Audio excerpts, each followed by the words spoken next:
Partons à la découverte du sacre des rois de France. Pour cela, direction Reims, où 33 rois seront sacrés de Louis le Pieux en 816 à Charles X le dernier en 1825. Je dis bien sacré, car en France, ce n'est pas le couronnement qui fait le roi, mais bel et bien le sacre, un rituel religieux qui lui donne une légitimité toute divine. Tout commence en 751 avec Pépin le Bref, premier roi sacré avec l'appui de l'Église pour asseoir son pouvoir.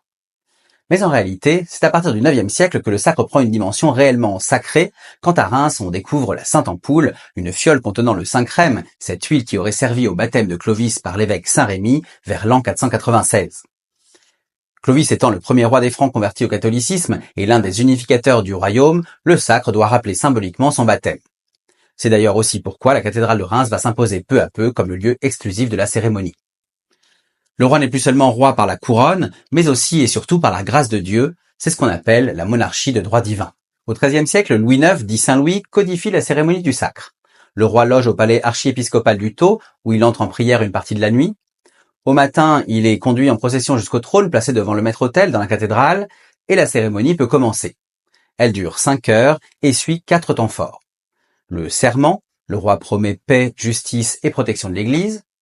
Le sacre, il reçoit les symboles de la chevalerie, au pont d'or et épée de Charlemagne, puis l'onction, où le Saint-Crème est déposé en 7 points par l'archevêque sur le roi agenouillé.